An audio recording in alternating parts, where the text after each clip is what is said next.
Hello বন্ধুরা, আপনাদের সবাইকে আমার বেঙ্গলি কিচেনে স্বাগত জানাই।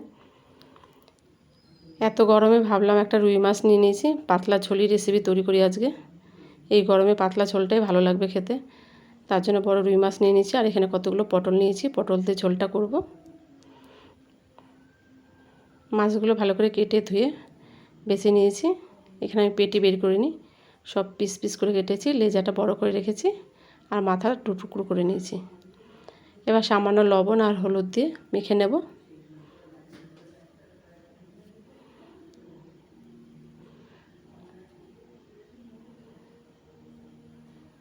এখানে সর্ষের তেল নিয়েছি গরম করে।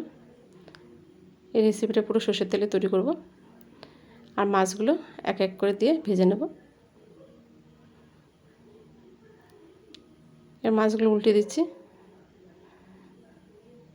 একটু লাল করে কড়া করেই ভাজবো। আপনারা যে যেমনভাবে ভাজাটা পছন্দ করেন সেইভাবে ভেজে নেবেন। মাছ ভাজা হয়ে গেছে, তুলে নিচ্ছি।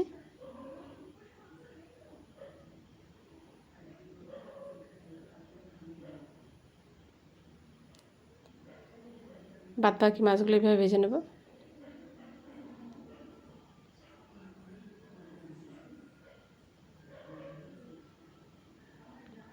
মাছ ভাজা হয়ে গেছে সব। মাছের তেলে এবার পটলগুলো ভেজে নেব।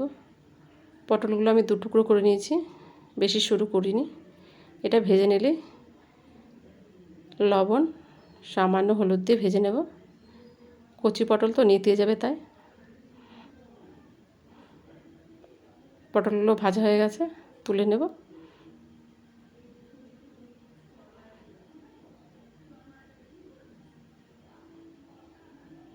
এই তেলে সামান্য সাদা জিরে সম্বাদ দিয়ে দিচ্ছি, একটা শুকনো লঙ্কা আর একটা তেজপাতা সম্বাদ দিচ্ছি। তেল আর দেবো না আমি বেশি।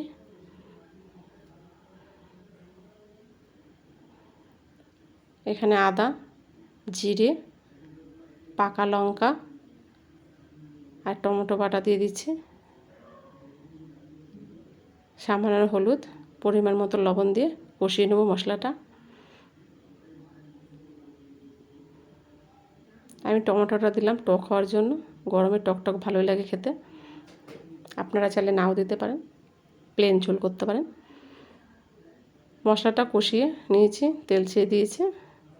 ভাজা পটলগুলো এখন দিয়ে দিচ্ছি।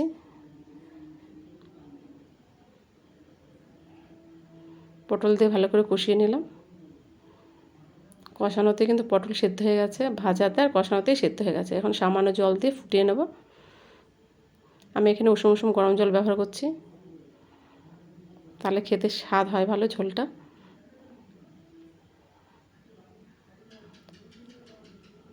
এবার ঢেকে দেব। ঢাকা দিয়ে ঝোলটা ফুটিয়ে নিয়েছি। এবার মাছগুলো সব ছেড়ে দেবো, দিয়ে আবার ফুটিয়ে নেব। আমার রেসিপিটা ভালো লেগে থাকলে যারা নতুন বন্ধু আছো আমার চ্যানেলে, তাদের কাছে অনুরোধ, চ্যানেলটি সাবস্ক্রাইব করে বেল আইকনটি অন করে রেখো নতুন নতুন ভিডিও পেতে। ঢাকা দিয়ে দিচ্ছি, দিয়ে আবার ফুটিয়ে নেব।